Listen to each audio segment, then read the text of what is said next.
기도하고 시작하겠습니다. 고마우신 아버지 하나님, 이 아침 저희들에게 허락하신 시간을 감사합니다.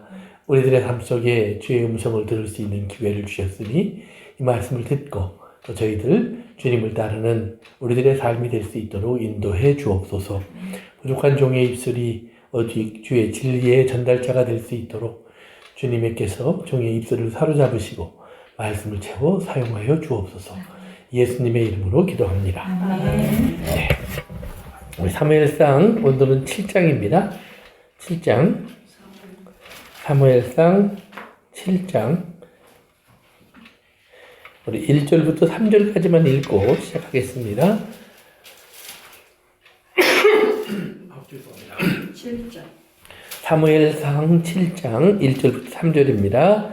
다 같이 읽습니다. 시작. 기럇 여아림 사람들이 와서 여호와의 궤를 옮겨 산에 사는 아미나답의 집에 들여놓고 그의 아들 엘리야사를 거룩하게 구별하여 여호와의 궤를 지키게 하였더니 궤가 기럇 여아림에 들어간 날부터 20년 동안 오래 있은지라 이스라엘 온 족속이 여호와를 사모하니라. 사무엘이 이르되 온 족속에게 말하여 이르되 만일 너희가 전심으로 여호와께 돌아오려거든 이방 신들과 아스타롯을 너희 중에서 제거하고 너희 마음을 여호와께로만 향하여 그만을 숨기라. 그리하면 너희를 블레셋 사람의 손에서 건져 내시리라. 아멘. 아멘. 자, 지난 시간까지 공부한 것이 이제 사무엘상 1장부터 7장, 6장까지 공부를 했는데 이제 사무엘이 태어났고 그 다음에 이제 사무엘로부터 사무엘이 태어났고 그 다음에 이제 엘리가 죽는 과정까지 우리가 돌아보았습니다. 그 과정 속에서 어떤 일이 있었냐면 이스라엘에 전쟁이 있었고 전쟁 어디랑 전쟁했죠? 블레셋. 블레셋과 전쟁을 했고 그리고 전쟁에서 이스라엘이 패배하니까 2차 전쟁을 하기 전에 이제 엘리의 아들들이 와서 뭘 갖고 나갔죠? 법궤. 하나님의 언약궤를 들고 이제 전쟁터로 나가서 전쟁을 했는데 져서 법궤를 빼앗기고 이스라엘은 큰 살상을 당했고 엘리의 두 아들도 죽었고 그래서 그 보고를 받고 엘리도 죽은 그 사건이 이제 벌어졌습니다. 그래서 이제 블레셋 사람들은 법궤를 가지고 와서 전리품으로 자기들의 신상, 다곤이라고 하는 신상이에요. 다곤이라고 하는 신상은 위에는 사람이고 아래는 물고기에 인어공주처럼 생겼어요. 근데 이제 남자의 모습이죠. 그래서 위에는 사람이고 아래는 물고기인데 이제 이 다곤 있는 신상을 앞에 갔다가 전리품으로 갖다 놨는데 아침에 일어나 보니까 이 신상이 넘어졌고 다시 세워놓으니까 그 다음 날은 부러져 버렸죠. 그랬죠. 그러니까 이 사람들이 이게 법궤가 이스라엘의 왕인 하나님인데 하나님이 안 좋아하는구나 하고 뭔가 좀 느껴서 딴 데로 보냈어요. 그랬는데 거기서도 또 똑같은 비슷한 재앙이 발생하니까 그들이 또 딴 데로 보냈어요. 그러니까 그들이 이제 또 재앙이 발생하니까 우리 죽이려고 보냈구나 어떻게 하면 좋을까 의논을 해서 어떻게 했죠? 그렇죠. 이스라엘이 돌려보내자. 근데 돌려보내는데 그냥 보내는 게 아니라 꾀를 좀 냈죠. 그래서 이제 새끼를 낳은 암소를 이제 2마리를 준비해서 소가 끌고 가게 하는데 송아지는 묶어놓고 소만 이제 보내는데 그러면서 그들이 뭐라고 했냐면 조금이라도 옆으로 가면 이거 가짜야. 이제 그러고 이제 보냈는데 똑바로 울면서 소가 갔다 이렇게 돼 있어요. 그래서 이제 마침내 이스라엘 쪽으로 들어왔어요. 베스무스라고 하는 곳으로 들어왔는데 그곳으로 들어왔을 때 이스라엘 사람들이 너무 좋아서 이제 끌고 온 송아지는 제물로 그리고 수레는 이제 화목으로 써서 하나님께 제사를 드리고 법궤를 이제 자기들 가운데 모셔놨어요. 그런데 법궤를 볼 수 있는 기회가 없었던 이스라엘 사람들이 법궤가 들어오니까 야 이번에 한번 구경이라도 제대로 하자. 그래서 구경을 하기 시작했는데 하나님이 구경하러 온 이스라엘을 치셨어요. 그러니까 베스메스 사람들이 야 이거 우리가 모실 게 아니구나. 그래서 기럇 여아림 오늘 이제 본문에 나오죠. 기럇 여아림에 있는 곳으로 보냈어요.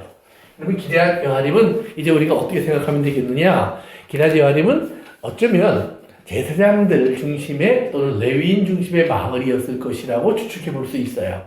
그러니까 지난 시간에 설명했지만 이스라엘 사람들이 땅을 나눠 가질 때 원래 제사장들과 레위인들은 땅을 안 줬지만 그들이 거주해야 할 곳이 필요하니까 다른 이스라엘 12부족이 자기들이 받은 땅에서 일부를 조금씩 띄어서 이제 레위인과 제사장들에게 나누어 주었다라고 했죠. 그러니까 그 레위인과 제사장들이 이렇게 나누어짐으로 말미암아 이스라엘에게는 한 가지 이제 추가되는 혜택이 있는 거예요. 그게 뭐냐면 레위인과 제사장들이 모든 지역에 흩어져서 그들이 항상 하나님의 법에 대한 것을 가르칠 수 있는 그러한 역할을 할 수 있도록 또 이렇게 그렇게 배치가 됐다고도 볼 수가 있는 거예요. 그래서 그런 이제 이스라엘의 이제 부분 속에서 기럇 여아림은 아마 그런 마을이었을 것이다 그래요. 근데 그 중에서도 성경에 보니까 1절에 여호와의 궤를 옮겨 산에 사는 아비나답의 집. 그러니까 아비나답이라는 사람이 이제 등장하는데 아비나답이라고 하는 사람은 그러면 제사장일 가능성이 높겠죠. 그 중에서도 이제 엘리아살 그의 아들 엘리아살에게 이제 맡겼다. 이렇게. 그러면 엘리아살은 아비나답의 아들로서 제사장 직무를 이어받는 사람이었을 텐데, 그러면 이제 왜 엘리가 있었는데, 그럼 엘리는 어디에 있었죠? 엘리가 있었던 데는 실로예요. 실로. 여기 다 수명들이 됐어요. 실로라는 곳은 어디냐면 이제 이스라엘 지도가 이렇게 있으면 이스라엘 지도는 뭐 이렇게 생각하시면 돼요. 그래서 위에는 갈릴리오스, 아래는 사해, 그리고 이제 예루살렘은 여기쯤 우리가 항상 예루살렘. 그러면 실로는 요 북쪽으로 올라서 사마리아 근처에 있어요. 실로가 여기쯤 있는 거예요. 그런데 이 실로에는 누가 살았냐면 엘리가 살았었죠. 아이고. 이게 2개 남았는데, 봅시다. 자, 엘리가 여기 살았었죠. 그런데 엘리와 엘리의 아들들이 다 죽었으니까 여기에서 지금 돌볼 수 있는 사람이 있을까요? 없을까요? 없죠. 그러니까 이제 기럇 여아림이라는 곳은 요 근처예요. 요 근처. 실로도 아니고 예루살렘도 아니고 요 근처인데 요 기럇 여아림이라는 곳으로 와서 이제 임시로 일단은 보관하게 된 거죠. 성막은 실로에 있는 거예요. 그런데 법궤는 여기에 있는 거예요. 그러니까 뭔가 이렇게 제대로 다 갖추어져 있지 않죠. 그런 어정쩡한 이제 시간이 지나는 거예요. 그러면 이스라엘 사람들하고 이제 블레셋 사람들이 전쟁을 어떻게 했냐? 여기 에벤에셀이라는 곳은 여기쯤이에요. 그럼 블레셋 사람들은 주로 어디 살았느냐? 여기 살았어요. 이렇게 해안가 중심으로 해서 이스라엘의 서쪽으로 여기를 요즘은 가자지구 이렇게 부르죠. 가자지구 똑같은 지역이에요. 요즘 그러니까 그때도 블레셋 사람들이 살았는데 요즘은 누가 살아요? 팔레스타인 사람들이 살이죠. 팔레스타인이라는 말이 원래 블레셋이라는 말에서 온 거예요. 예, 필리스틴 이게 똑같은 말이에요. 그럼 왜 여기를 팔레스타인을 불렀느냐? 로마가 이스라엘을 점령한 다음에 로마 황제가 팔레스타인이라고 이름을 바꿔버렸어요. 그래서 이스라엘 사람들이 말하는 가나안 땅, 약속의 땅에서 팔레스타인이라고 이 지역을 부르기 시작했는데 그러면서 거기에 사는 사람들을 블레셋 사람, 그러니까 팔레스틴, 필리스틴, 그러니까 블레셋 사람이라고 이렇게 부르기 시작했는데 현현적으로 똑같은 사람들이냐는 것은 질문이 있어요. 왜냐하면 그 당시에 이제 여기 살고 있는 블레셋 사람들은 이제 이 그레데라고 하는 섬에서 여기로 와서 정착한 사람들이라고 우리가 주로 생각을 해요. 그런데 현재 블레셋 사람들은 그 다음에 역사가 수없이 바뀌고 시간이 흘렀으니까 이 사람들이 그 사람들이냐 했을 때 좀 더 아랍에 가까운 사람들이 아닐까라고 생각을 해요. 그러니까 원래 그레데 사람들은 에셀, 그러니까 야벳의 후손이에요. 아랍은 함의 후손이죠. 조금 달라요. 또는 셈의 후손이거든요. 일부는 또 셈의 후손이고요. 좀 달라요. 그러니까 이제 다른 사람일 수도 있어요. 그러나 현현적으로는 다를지 모르지만 이 지역을 차지하고 산다는 거에는 큰 차이가 없어요. 그런데 이스라엘 전쟁은 에벤에셀에서 했고 그래서 이겨서 법궤를 가지고 자기들이 사는 이곳으로 가져온 거예요. 그래서 여기서 가지고 있다가 안 되니까 메세무스라는 곳을 보냈는데 여기서 또 안 되니까 요리로 보낸 거예요. 그래서 기럇 여아림까지 이제 옮겨진 거예요. 그리고 나서 오늘 3절에 보면, 2절에 보면, 교회가 기럇 여아림에 들어온 다음에 얼마큼 있었어요? 20년. 20년. 그럼 20년 후에 사무엘이 등장했어요. 그 다음에 보니까 사무엘이 이제 너희들이 돌아오려거든, 하나님께 돌아오려거든, 이스보상은 다 버리고 너희에 돌아와라 그랬어요. 그러면 20년 후에 법궤는 어디에 있었을까요? 후예요? 네, 20년이 지나서 사무엘이 등장했잖아요. 그러면 사무엘이 다시 올라 옮겼을까요? 아니면 그대로 놔뒀을까요? 여기 기록이 없으니까 그냥 있는 거 아니에요? 맞아요. 20년 동안 여기 있었는데 그 다음에 우리가 잘못 생각하면 이제 그 다음에 어디로 갔지 생각하는데 나중에 보면 다윗이 등장하면서 예루살렘 성을 회복하고 예루살렘을 회복한 것에 대한 처음에 점령하고 성을 짓고 그리고 하나님의 법궤를 모셔오자. 그때가 이때부터 50년이 지난 다음이에요. 그러니까 총 70년 후에 기럇 여아림에서 예루살렘으로 옮겨지는 거예요. 그 전까지는 장막 따로, 그 다음에 뭐예요? 법궤 따로 있다가 다윗이 왕이 되면서 예루살렘을 점령하고 이제 성을 짓고 여기다가 하나님을 모시자. 그래서 장막도 옮기고 법궤도 옮기는 거예요. 그래서 이제 70년 만에 다시 이제 하나가 돼서 이제 제대로 된 그 성막을 갖추는 그런 이제 일이 일어나는 건데 그 사이에 그리고 이제 일하는 게 이제 사무엘이 그 사이. 그러니까 20년부터 50년, 그러니까 50년 동안의 일을 사무엘이 이제 진행해 나가는 거예요. 물론 50년 동안 사무엘이 계속 살아있는 건 아닙니다. 이제 다윗이 왕이 되기 직전에 이제 사무엘은 죽죠. 그래서 사무엘이 죽고 사울이 좀씩 더 왕을 하다가 결국 사울도 죽고 다윗이 왕이 되는 그런 이스라엘 역사가 뒤에 나와요. 이건 그때가 다시 보기로 하고. 그래서 어쨌든 간에 이제 이런 역사적인 이제 과정 속에서 이스라엘이 법궤 뺏기고 법궤를 찾고 법궤가 여기 머문 지 20년 동안이 됐는데 20년 동안 그럼 이스라엘이 어떻게 했느냐? 2절에 보세요. 괴가 기럇 여아림에 들어간 날부터 20년 동안 오래 있은지라 이스라엘 족속이 뭐예요? 여호와를 사모하니라. 그러니까 여기 보면 이제 하나님을 굉장히 그리워했다 이런 뜻인데 틀린 말은 아니에요. 그런데 원래 그 단어를 보면 wailing이라는 단어를 써요. wailing. 이 말은 뭐냐면 통곡했다.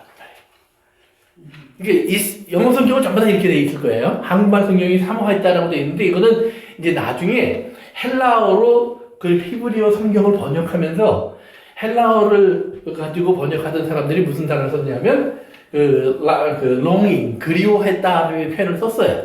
그러니까 그거를 쫓아서 한국말은 이제 사모했다는 표현을 썼는데 원래는 통곡했다, 탄식했다 이런 의미입니다. 그래서 이스라엘이 탄식했다. 뭘로 어떻게 탄식했느냐? 하나님이 계신 곳을 향하여 탄식했다 이런 뜻이에요. 하나님이 계신 곳을 향하여 탄식하고 울었다. 그러니까 그것은 그리워했다라는 표현이다. 간절히. 그래서 사모했다는 표현을 썼는데 좀 더 이렇게 직접적으로 와닿는 말은 이스라엘은 막 울면서 그 하나님을 그리워했다라는 말이에요. 그러면 기럇 여아림으로 갈 수 있었을까요? 없었을까요? 예, 갈 수 있었겠죠? 예, 뭐, 먼 데서 못 갔을까요? 아니, 기차가 없어서? 예? 누가 갔지? 이스라엘 사람들이. 가죠. 예, 얼마든지 갈 수 있었겠죠?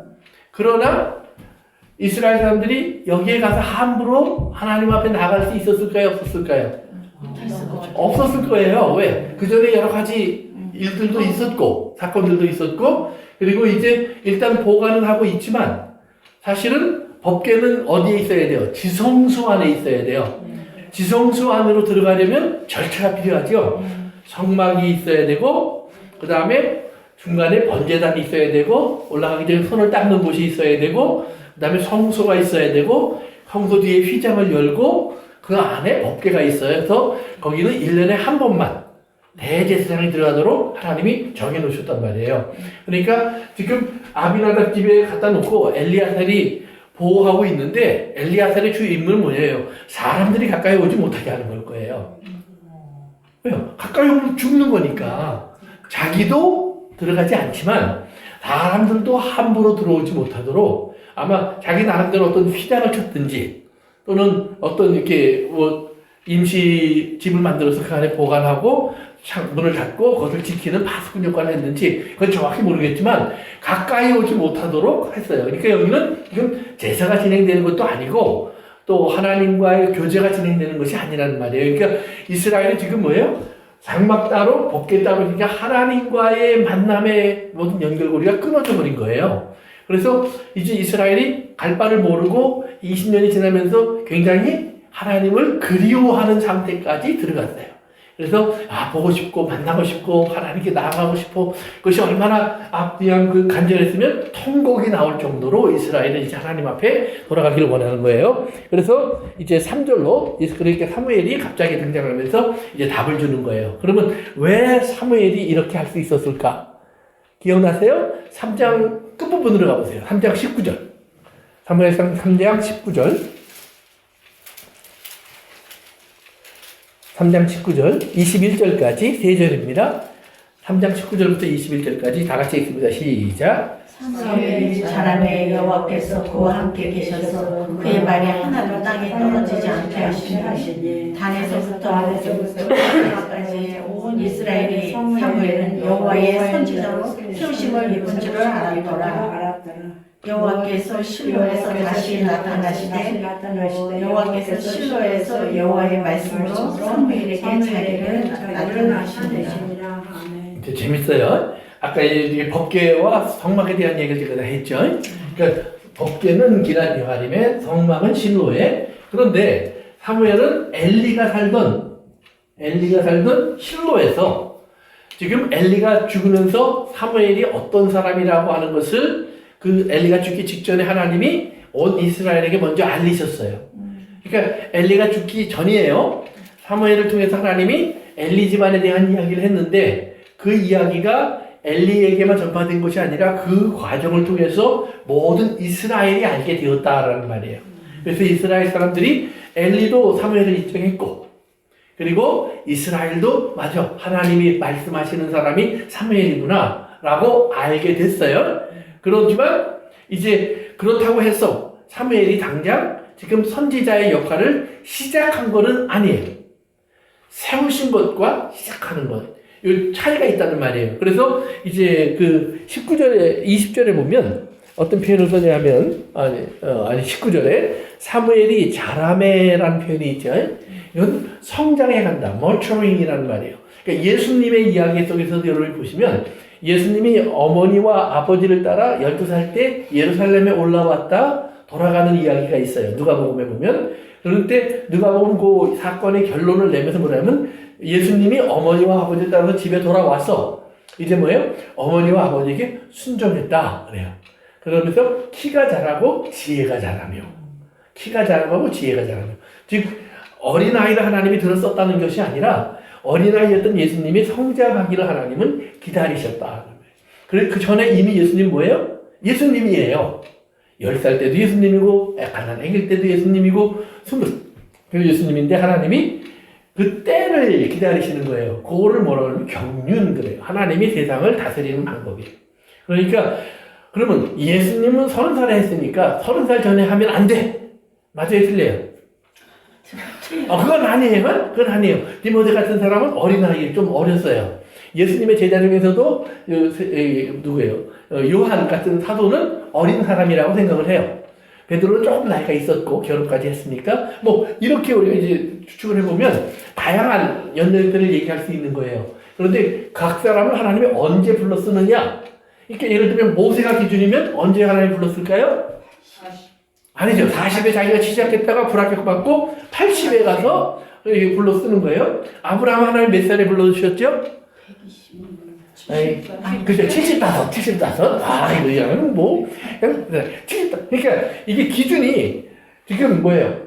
사람마다 하나님이 정하신 기준이 있는 거예요. 그러니까 30이냐, 20이냐, 10이냐, 뭐, 70이냐, 80이냐, 이게 중요한 것이 아니라 하나님이 그를 불러 쓰실 수 있는 나이와 때를 정하셨으면 그때부터예요. 그러니까 그건 누가 알아요? 각자가 하는 거예요. 자기의 삶 속에 하나님이 허락하시고 인정하시고, 그래서 그 다음에 하나님 뭐냐면 여기 두 번째로 보면 하나님이 사무엘에게 이제 그렇게 나타나셔서 하나님이 함께 하시다는 증거를 19절에 보니까 땅에 말씀이 떨어지지 않게 했다. 그 입에서 나오는 이야기에 부계를 주셨다는 말이에요. 그러니까 온 이스라엘이 어떻게 해요? 알게 되었다. 알게 되었다. 그러니까 하나님이, 예수님도 마찬가지예요. 예수님을 통해서 하나님 사역을 하실 때 보면 예수님이 처음부터 딱 십자가로 바로 가시는 것이 아니라 계속해서 많은 사역을 하세요. 그러니까 사람들이 점점 예수님을 알게 되죠. 그러니까 예수님을 알게 되니까 사람들이 그 다음에 무슨 기대를 하냐면, 아, 저분이면 우리를 해방시켜 줄 수 있는 분인 것 같아. 그리고 따르기 시작해요. 그때 예수님을 하나님은 십자가로 보내세요.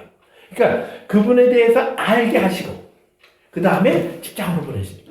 그러니까 각자의 역할 속에서 하나님이 그 사람의 역할을 할 수 있는 능력과 자격을 하나님은 이렇게 만들어 가세요. 그러니까 우리가 이제 은사라는 얘기를 좀 하는데, 은사도 마찬가지예요. 직분도 마찬가지예요. 그것이 우리가 은사가 바울이 고린도 교회에게 이제 편지를 쓰면서 고린도 교회가 가지고 있던 은사에 대해서 잘못 사용하는 것에 굉장히 책망하는 말을 많이 써요. 그럼 왜 책망하는 말을 많이 썼느냐? 하나님이 그 은사를 주신 것은 뭐예요? 그들이 성숙하게 되어서, 성장한 사람이 되어서 하나님 앞에서 좋은 의도로 쓰게 돼 있어요. 좋은 의도로. 그런데 고린도 교회 사람들은 뭐예요? 방언을 한다, 못한다. 예언을 한다, 못한다. 뭐 치료를, 신유의 능력이 있다, 없다. 뭐 이런 걸 가지고 사람들을 구분했다는 말이에요. 네가 세니, 내가 세니. 네가 높으니, 내가 높으니. 네가 더 귀하니, 내가 더 귀하니. 그러니까 이렇게 얘기하는 거예요. 그러니까 귀하다, 세다, 힘이 있다, 강하다, 이걸 자기들이 서로 자랑하면서 이렇게 해요. 내가 더 좋으니까 자꾸 갈라지는 거예요. 근데 바울은 무슨 얘기를 하냐면, 네가 더 강해? 힘이 있어? 그러면 너 책임은 뭔지 알아? 뭐예요? 약한 자, 없는 자, 낮은 자를 네가 더 귀히 여기는 것이 네 책임이야, 이 말이에요. 그러니까 엄마와 아이를 보면 엄마가 힘이 세요? 아이가 힘이 세요? 네, 당연히 엄마가 힘이 세죠. 그러면 엄마가 내가 더 중요해. 그럼 아기를 버려. 그거는 엄마가 아니죠. 엄마가 더 강해야 되는 이유가 여러 가지가 있겠지만 그 중에 하나는 뭐예요? 아이를 지키고 돌보고 키우는 거예요. 그러니까 나에게 하나님이 더 강한 것, 무언가 큰 것, 힘이 있는 것, 능력 있는 것, 부유한 것, 건강한 것 이런 걸 주셨으면 연약하고 약하고 어려운 사람들을 돌보라고 하신 것이라는 것을 우리가 이제 깨달아야 된다는 거예요.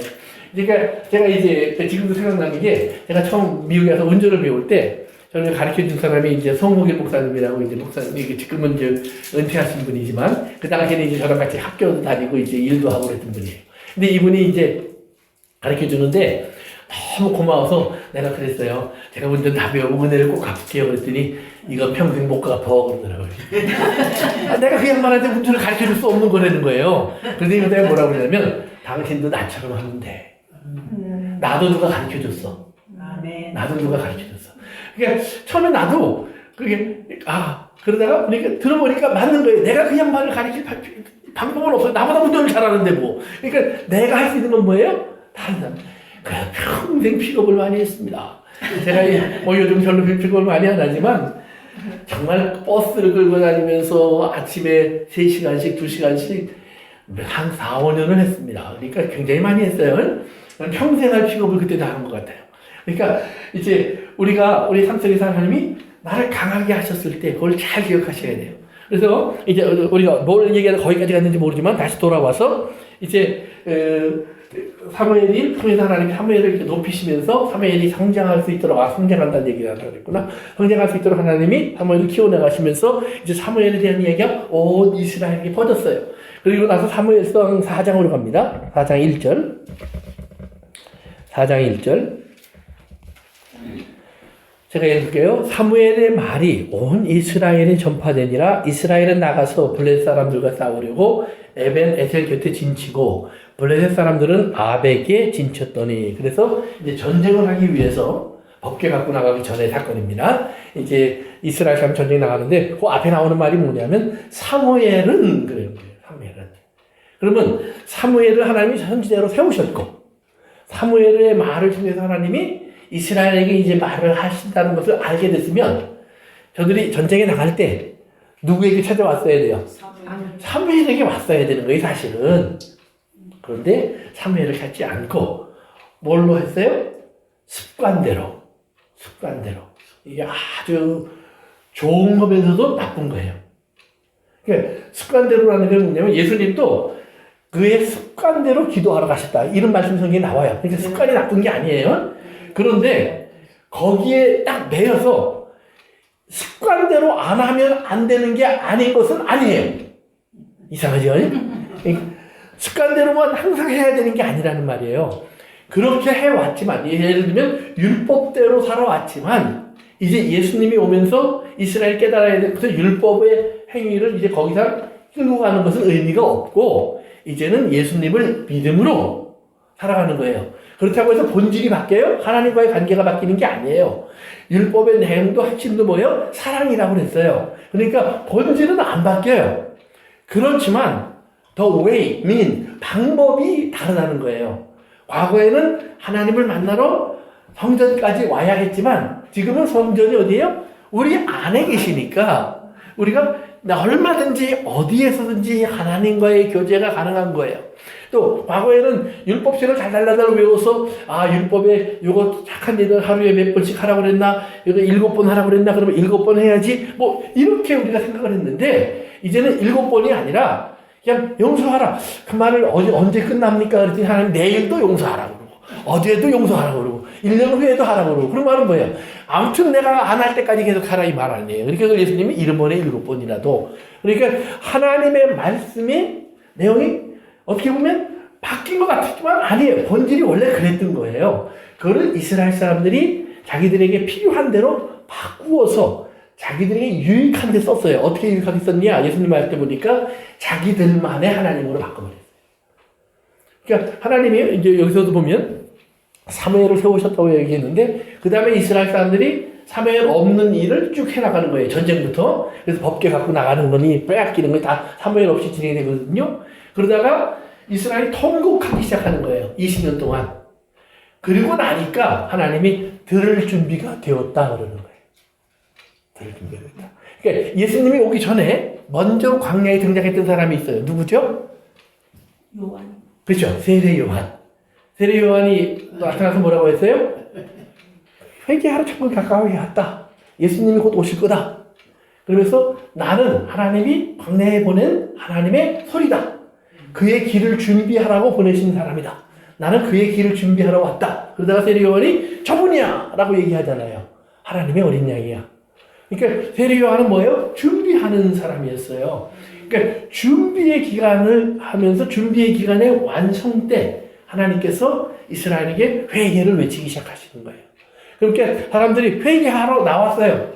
근데 세례 요한한테 와서 세례 받고 그들이 회개를 했는데 그러면 어디로 가야 돼요?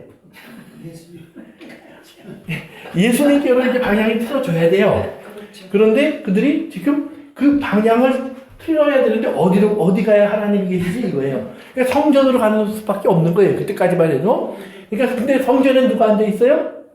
이스라엘의 지도자들, 즉 바리새인, 사두개인, 제사장, 서기관, 이 사람들이 과거의 것을 가지고, 즉 예수님은 하나님의 성전의 모습의 실체인데 그들은 그림자와 같은 과거의 것을 붙잡고 이게 진짜야 그러는 사람들이 앉아있다는 말이에요. 그러니까 예수님이 그 성전을 허물어라 그러는 거예요. 그래야 진짜가 보인다. 진짜가 보인다. 그래서 이제 이스라엘이 돌아가야 할 사람들이 누군지를 보여주는 거예요. 그러니까 똑같아요. 지금 준비가 되어 있느냐 안 되어 있느냐는 것은 우리가 몰라요. 그런데 하나님은 아세요. 그러니까 하나님이 그때 이제 사무엘아 지금이 때 등장해. 그래서 사무엘이 등장해서 말하니까 들어요. 근데 아까 전쟁에 나갈 때 사무엘이 말했으면 들었을까요? 안 들었을까요? 아무것도 모르는 놈이 말이야. 에? 어쩌다가 하나님이 한 번, 두 번 이렇게 역사했다고 기고만장해서 큰 소리 제기는 좀 더 가만히 있어. 이랬을지도 모른다는 말이에요. 그러니까 하나님께서 때를 기다리셨고 그리고 때가 되었을 때 이스라엘의 통곡하는 소리에 하나님이 사무엘로 말미암아 화답하게 하시는 거예요. 그래서 사무엘이 이제 하나님 말씀을 전하는데 돌아오는 길을 보여주는 거예요. 너희들이 돌아오려면 먼저 버리고 돌아와야 돼. 다 함께 돌아와야 돼. 이런 얘기를 하는데, 그러면 하나님은 왜 사무엘이라는 사람을 통해서 일을 할까? 이제 가끔 우리는 이제 하나님이 일을 하면서 이제 우리가 생각해야 되는 게 꼭 그거예요. 하나님 보면 성경에 보면 항상 처음에는 아담 만드셨고, 그 다음에 노아를 세우셨고, 그 다음에 아브라함을 세우셨고, 이삭, 야곱, 다윗, 뭐 솔로몬, 또 어떤 선지자 엘리야, 뭐 엘리사, 뭐 이렇게 해서 예수님까지 이렇게 쭉 이어져 오잖아요. 보면 항상 한두 사람을 항상 세워요. 그런데 그때 꼭 기억하셔야 되는 게 있어요. 그 사람을 세워서 그 사람과 그 사람의 가족만 복을 주려고 하시는 것이 아니라는 말이에요. 그 사람을 세워야만 모두가 복을 받아요. 아멘. 이게 아주 중요한 거예요. 그러니까 교회에서도 마찬가지고 집에서도 마찬가지예요. 하나님이 어떤 집을 바꾸실 때 한꺼번에 한 번에 그냥 싹 바꿔주면 얼마나 좋아요. 대부분들이 한 사람이 시작해요. 한 사람이. 근데 어떨 때 보면 가장이 시작하면은 그것도 좀 쉬워요. 야, 오늘부터 우린 다 교회 나간다. 싫어? 그럼 너 우리 집에서 나가. 우리 내 밥 먹으려면 교회 가야 돼. 아, 뭐 이러면은 웬만하면 다 따라올 거 아니에요. 그러니까 옛날에 선교할 때 스페인 사람들이 창칼을 들고 들어가서 예수 믿을래 안 믿을래? 안 믿으면 추장부터 죽이는 거예요. 예수 믿을래 그러면 추장이 예수 믿겠다 그러면 밑에 있는 사람들은 추장님이 가신대 우리 다 가자. 그래 다 같이 함께 예수 믿는 거예요. 그러면 함께 세례받고 그날부터 거기는 다 기독교 국가가 돼버리는 거예요. 나라가 바뀌는 거예요. 그러니까 지도자가 바뀌면 그렇게 쉽다는 말이에요. 그런데 하나님이 세우는 사람들은 보면 종종 지도자가 아니에요. 별 볼 일 없는 사람들이에요. 밑에 있는 사람이고 종살이하는 사람이고 힘이 없는 사람이고 이스라엘도 하나님 부르셨을 때 그들은 힘이 없고 작고 가장 부족한 사람들이라고 하나님 직접 표현을 하셨어요. 그러니까 그런 모습의 사람들, 예수님도 마찬가지잖아요. 그 자랑할 것이 없는 모습을 가진 예수님, 이런 사람들을 통해서 하나님이 그러나 하나님의 일을 하게 하시는데 그들이 한 일은 정말 보잘것없는 일이지만 뭐예요? 그것이 온 세상의 모두를 구원하는 일이에요. 그러니까 오늘 나에게 하나님이 어떤 특별한 일을 맡기셨다고 여러분이 느끼신다면, 어떤 책임을 맡았다고 느끼신다면 적어도 여러분 한 사람을 통해서 하나님은 여러분 한 사람을 복주기 위해서 하시는 것이 아니라 모두를 복주기 위해서 하시는 거예요. 그렇기 때문에 보세요. 하나님이 예수님을 세우셨을 때 예수님이 십자가를 가는데 예수님이 죽으니까 너희들은 다 십자가에 못 박혀. 그랬으면 얼마나 우리가 힘들겠어요. 그래도 십자가에 못 박히시라고는 안 하시잖아요. 물론 그런 사람들도 있었어요. 없었다는 건 아니에요. 더 참혹한 죽음도 있었고 더 어려운 죽음도 있었어요. 그러나 대부분의 사람들에게는 믿기만 하면 돼. 믿기만 하면 돼. 그러면 오늘 내가 가장 먼저 예수를 믿고 우리 집에서 이제 집에 돌아갔어요. 그러면 하나님은 나를 어떻게 쓸까요? 예수님 사용하시듯 사용하실 거예요. 하나님의 방법은 똑같아요. 바뀌지 않아요. 그러면 예수님 사용하시듯 사용하시면 주 예수를 믿으라 그러면 너와 네 집이 구원을 얻으리라. 우리가 예를 들면 그 말씀을 한번 생각해 보세요. 그러면 내가 예수님 믿었으니까 나를 통해서 하나님이 우리 집을 구원하시겠구나. 그러면 나도 천당 가고 내 자식도 천당 가고 남편도 천당 가고 아내도 천당 가고 야 우리 집안은 살만 난다. 아니요. 그때부터 내가 어떻게 돼야 돼요? 하나님의 십자가의 도구화가 돼야 돼요. 그러면 도구화가 된다는 말은 뭐예요? 예수 그리스도의 이름으로 우리가 뭘 받아요? 핍박을 받아요. 그렇게 핍박을 받으니까 그냥 우리 집에 하나님 왼수가 있습니다. 그 왼수는 언제나 없어질까요? 이렇게 기도하는 게 아니죠. 예수님이 저들이 알지 못합니다. 저들의 죄를 용서하여 주옵소서. 누가 기도해야 돼요? 내가요. 그럼 그것을 기도하기 위해서 하나님은 나에게 뭘 알려주셔야 돼요? 예수를 모른다는 것이 어떤 의미를 갖는지를 아셔야 돼요. 저들이 하나님을 어떻게 생각하는구나. 하나님을 저렇게 배척하는구나. 나를 배척하는 게 아니라 하나님을 배척하는 거니까. 지금 내가 하나님 말씀대로 사는데 하나님 뜻을 대적하는 거니까. 그렇다면 거기에서 그들이 하나님을 모르니까 저렇게 행동하는데 만약에 저러다가 하나님을 만나면 어떨까? 그러니까 그것을 보고 두렵고 떨리는 마음으로 내가 저들의 죄를 위해서 기도하는 거예요. 간구하는 거예요. 그러면서 더욱더 하나님의 뜻대로 살기를 내가 더 갈망하는 거예요. 그러니까 그 삶을 우리가 살기 위해서 애쓰다 보면 뭐가 돼요? 하나님께서 때를 따라서 이상하게 한 사람 저 사람 마음을 녹여가기 시작하신다는 말이에요. 그래서 하나님의 구원이 확장되게 하세요. 근데 재밌는 거는 예수님 구원받았다고 이름이 올라온 사람은 몇 명 안 돼요. 그러나 우리가 알잖아요. 수십억 사람들이 구원을 받게 되잖아요. 결국은 오늘까지 오잖아요. 여러분의 이름이 성경에 안 나오지만 오늘 여러분의 이름이 뭐예요? 여러분이 살고 있는 삶의 영역에서는 여러분이 사무엘이고 여러분이 예수고 여러분이 베드로고 여러분이 바울이에요. 그 5사람 10사람에게는 내가 바울이에요. 그러면 그 바울의 역할을 감당하셔야 되는 거예요. 그걸 위해서 기도하셔야 되는 거예요. 그래서 하나님이 사무엘을 택했다는 말은 이스라엘을 하나님이 이제는 부르셨다는 말이에요. 그러니까 사무엘 한 사람을 부르려고 하나님이 그 일을 하시는 게 아니라 이스라엘 전부를 이제는 내게 돌아오게 해야 되겠구나. 그러니까 사무엘이 하나님께 돌아오는 길을 알게 됐으니까 사무엘이 이제 얘기하는 거예요. 너 이렇게 하면 돌아올 수 있어. 그래서 이스라엘이라는 공동체가 돌아오게 해요. 그러니까 항상 하나님의 구원은 공동체, 예수 그리스도의 몸을 구원하시는 거예요. 한 개인을 구원하는 것에 끝나는 게 아니에요. 개인의 구원은 반드시 몸으로 연결이 돼야 돼요. 몸으로 연결이 된다는 말은 뭐냐면 그리스도와 연합된 한 사람을 이루게 되어 있어요. 그러면 그 한 사람을 이룬 그 공동체가 항상 그리스도 예수 안에서 정결하고 깨끗하고 흠없고 완전하게 되도록 하나님은 역사하시는 거예요. 그래서 이스라엘이 돌아올 때 하나님 뭐라 하면 이스라엘 속에 있는 우상을 버려라. 그래서 이스라엘에게 하나님이 가나안 땅에 들어갈 때 항상 얘기하시는 것이 뭐냐면 여기에 나 외에 다른 신을 두지 마. 이 말이에요. 왜냐면 너희들은 그것을 지켜나갈 힘이 없어. 이 말이에요. 왜냐면 다른 신들이 매력이 있어요. 왜냐면 다른 신들은 돈도 많고 이쁘고 오래 살고 힘도 있고 높고 강해. 그런데 하나님은 법규를 뺏기잖아요. 근데 목사님 다른 신들은 사람의 손으로 만든 것들이 신이 아니에요. 맞아요. 그런 매력이 없잖아요.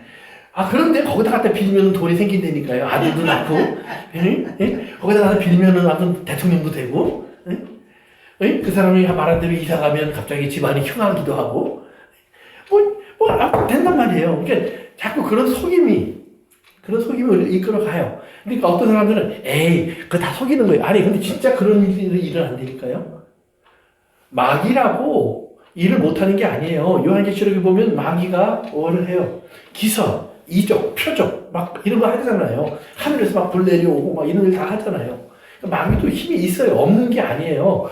그러나 우리는 그 마귀가 하는 일이 우리를 사랑하는 일이 아닌 거라는 거예요. 맞아요. 그러니까 우리를 사랑해다는 게 아니에요. 그렇기 때문에 우리를 파멸시키는 길로 이끌어가요. 그래서 우리가 죽음을 무서워하기 때문에 거기에 끌려다니는 거예요. 이 땅에 육체를 사랑하기 때문에 거기를 끌려다니는 거예요. 그래서 그거 하지 말라고 성경이 가르치는데 그게 안 되잖아요. 안 되니까 뭘 하라는 거예요? 자꾸 그건 훈련해라 그러는 거예요. 훈련해라. 그러니까 우리 생각을 자꾸 하루에도 10번씩 20번씩 해야 되는 거예요. 그러니까 군인들에게 훈련시킬 때 보면 쉴 틈을 안 줘요. 특별히 유격훈련 같은 데, 군대도 안 갔다 온 사람이 이런 거 잘하는 거예요. 유격훈련 같은 데 가서 보시면 한 과정에서 다음 과정으로 넘어가는 때 중간에 쉬게 안 해요. 계속 뛰게 하고 엎드려 뻗쳐하게 하고 막 토끼띠 뛰게 하고 아무튼 쉴 틈은 안 줘요. 그런데 왜 쉴 틈을 안 주냐 그랬더니 쉬다 보면 사고 난대요. 꼭 사고 난대요. 정신없이 몰아붙이면 아무튼 간대요. 그리고 그거 다 마치면 그때 쉬는 거예요. 중간에 못 쉬게 해요. 그러니까 정신 차리면 안 돼. 그런데 하나님은 우리가 정신도 차리고 내가 생각할 것도 다 하고 내가 하고 싶은 것도 다 하도록 나를 너무 자유롭게 해주셔. 그래서 이게 뭐예요? 시간이 많이 걸리는 일이에요. 그러니까 어떤 사람이 다행이다. 시간이 참 많이 걸리네. 그게 다행인 줄 알고 살다 보면 의도 터질 때가 있어요. 그러니까 우리가 하나님이 우리를 참아주시고 기다리시지만 그 모든 것의 시간에는 끝이 있어요. 그것이 하루인지 1년인지 10년인지는 아무도 몰라요. 이스라엘이 20년이 걸릴 줄은 아무도 몰랐을 거예요. 기랏 여아림으로 돌아오는 그 순간 이스라엘은 내년이면 다시 실로에 가서 하나님을 만날 줄 알았을 거예요. 그러나 이스라엘에게 하나님을 만날 날은 그 다음부터 70년이 걸리는 거예요. 70년이. 그러니까 아무도 생각할 수 없는 시간이 흘러요. 그런데 하나님 그 시간을 기꺼이 투자하세요. 뭐 하도록? 누군가가 스스로 돌아오도록. 그런데 그 돌아오는 사람이 정말 있을까? 근데 꼭 있어요. 꼭 있어요. 근데 그 사람이 돌아오면 어떤 일이 벌어지느냐? 하나님은 다윗을 통해서 이스라엘이 돌아오게 하시고, 사무엘을 통해서 이스라엘이 회개하게 하시고. 그래서 이제 그 에벤에셀에서 이스라엘이 이제 미스바라는 것이 이제 전쟁했던 에벤에셀은 여기고요. 미스바는 실로 밑에 있어요. 실로 밑에 있는 장소인데 거기로 이제 사무엘이 다 부르죠. 다 불러 모아서 여기서 우리가 회개하자. 그래서 하나님께 돌아와서 이스라엘이 이제 제사 드리고 기도하는데, 제사 드리고 기도하는 모습을 보면서 블레셋 사람들이 쟤들이 뭉쳤네. 저 뭉치면 안 돼. 올라가자. 그래서 쳐들어와요. 쳐들어오니까 이스라엘 사람들이 어찌할꼬. 그때 이스라엘 사람들이 하는 얘기가 있어요. 한번 들어봅시다. 보고 오늘은 마칩시다. 6절에는 이제 이스라엘 사람들이 다 모인 얘기가 나오고요. 7절에 이스라엘 자손이 미스바에 모였다 함을 블레셋 사람들이 듣고 그들의 방백들이 이스라엘 치러 올라온지라 이스라엘 자손들이 듣고 블레셋 사람들을 두려워하여. 이제 8절 다 같이 읽습니다. 이스라엘 자손이 사무엘에게 이르되 당신은 우리를 위하여 우리 하나님 여호와께 쉬지 말고 부르짖어 우리를 블레셋 사람들의 손에서 구원하게 하소서 하니. 그러니까 이제 이스라엘 사람들이 나가기 전에 이제 뭐래요? 사무엘에게 하나님께 기도해 주십시오라고 얘기해요.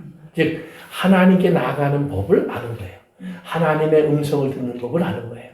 그러니까 사무엘이 높다라는 개념이 아니에요. 성경은 사무엘을 통하여 하나님이 일하신다. 그래서 우리가 해야 될 일은 뭐예요?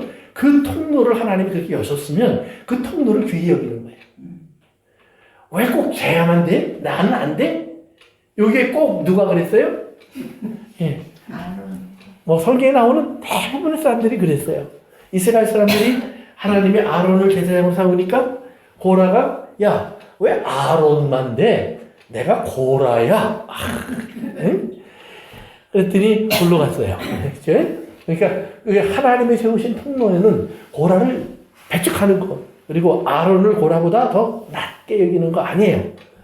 하나님은 아론은 고라를 위해서 낮아질 수 있지만 고라는 아론을 위해서 낮아질 수 없는 거예요. 이 차이를 하나님은 구분하세요. 그래서 하나님은 고라를 그렇게 쓰지 않으시는 거예요. 그런데 우리는 종종 육체적인 능력 때문에 그 사람을 하나님이 쓰실 거라고 생각을 하는 착각을 해요. 나도 착각을 하고 남들도 착각을 해요. 그래서 이제 오늘 이들이 나가기 전에 사무엘에게 우리를 위해서 기도해 주십시오. 그리고 이스라엘 나가 승리합니다. 승리 얘기는 다음 시간에 하겠습니다. 오늘 거기까지 하겠습니다. 기도합니다. 고마우신 아버지 하나님, 오늘 저희들 주님 앞에 모여서 이제 주의 말씀을 상고하며 주님의 뜻을 생각했습니다. 주님, 이제 우리에게 다시 한번 주님께서 우리를 쓰시는 그 귀한 주님의 뜻을 깨달을 수 있도록 도와주시고, 우리에게 다가온 주님의 모습을 우리가 만날 수 있는 통로들을 귀히 여기게 하시며, 우리 스스로도 또한 누군가에게 그런 통로가 되어 주님의 사랑으로 살아갈 수 있도록 인도해 주옵소서. 예수님의 이름으로 기도합니다. 아멘. 네, 감사합니다.